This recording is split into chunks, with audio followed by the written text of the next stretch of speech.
అదేవిధంగా కొండా సురేఖ గారిని ఆమెను ముందర పెట్టి ఆమెతోని రకరకాల అసంబద్ధమైన అవాంఛనీయమైన అమానవీయమైన స్టేట్మెంట్లు ఆమెతోని ఇప్పిస్తూ ఉన్నారు. మళ్ళీ మా నాయకుల మీద ఆమెతోనే మరి స్టేట్మెంట్లు ఇప్పిస్తూ ఉన్నారు. పూర్తిగా మేము ఖండిస్తున్నాం. మా పార్టీ చట్టబద్ధంగా నడుచుకునే పార్టీ. నిజానికి బీఆర్ఎస్ పార్టీ చట్టాన్ని తమ చేతిలోకి తీసుకోవాలనుకుంటే 2 నిమిషాల పని కాదు. కానీ మా అగ్రనాయకులు, మా వ్యవస్థాపకులు కేసీఆర్ గారు ఎట్టి పరిస్థితుల్లో కూడా చట్టాన్ని మనం చేతిలోకి తీసుకోకూడదు, చట్ట ప్రకారమే నడుచుకోవాలని చెప్పిండ్రు. కాబట్టి ఇవాళ సంయమనం పాటిస్తున్నాం.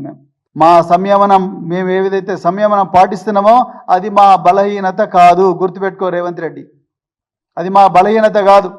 ఇప్పటికి కూడా మా కార్యకర్తలు, మా నాయకులందరూ కూడా పీడిత ప్రజల పక్షాన రాజ్యాంగం ఇచ్చిన ఆర్టికల్ 19 అధికరణం ప్రకారమే మేము పీడిత ప్రజల పక్షాన పోరాడడానికి సిద్ధంగా ఉన్నాం. దానికి ప్రాణత్యాగానికైనా సిద్ధంగా ఉండాలని మా నాయకులు పిలిపించిండ్రు. కాబట్టి మా కార్యకర్తలు మీరెన్ని కవ్వింపు చర్యలకు పాల్పడ్డా, కేటీఆర్ గారి కాన్వాయ్ మీద దాడి చేసినా, అదేవిధంగా తెలంగాణ భవన్ మీద దాడి చేసినా, హరీష్ రావు గారి ఆఫీస్ మీద దాడి చేసినా, పాడి కౌశిక్ రెడ్డి గారి మీద దాడి చేసినా, పల్లా రాజేశ్వర రెడ్డి గారి మీద దాడి చేసినా, లేకపోతే ఖమ్మంలో జగదీష్ రెడ్డి గారి మీద, హరీష్ రావు గారి మీద, సవితా ఇంద్రారెడ్డి గారి మీద, వీళ్ళందరి మీద వాళ్ళ కార్లను మీరే ధ్వంసం చేసి మేమే ధ్వంసం చేసినామని చెప్పి మా మీద కేసులు పెట్టి మమ్మల్ని కవ్వింపు చర్యలకు గురి చేసినా మేము ఇంకా సంయమనం పాటిస్తున్నాం. ఎందుకంటే ఈరోజు తెలంగాణలో పుట్టెడు దుఃఖంలో తెలంగాణ ప్రజలు ఉన్నారు. మరి ముఖ్యంగా ఈ హైడ్రా, రేవంత్ రెడ్డి ధనదాహానికి తయారు చేసిన ఒక యంత్రం ఈ హైడ్రా బాధితులు ఎవరైతున్నారో వాళ్ళందరి పక్షాన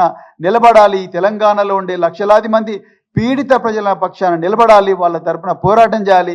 మాతో పాటు వచ్చే ప్రతి ప్రజాస్వామిక శక్తిని మరి ఈ విశాల వేదికలో మమేకం చేయాలి. ఈ ప్రజల కోసం, పీడిత ప్రజల కోసం పోరాడాలని పార్టీ నిర్ణయించుకున్నది. కాబట్టే మీ కవ్వింపు చర్యలకు మేము మరి ఓపిక బట్టి చూస్తూ ఉన్నాం. కానీ మా ఓపిక కూడా హద్దుంటుంది రేవంత్ రెడ్డి, గుర్తుపెట్టుకో.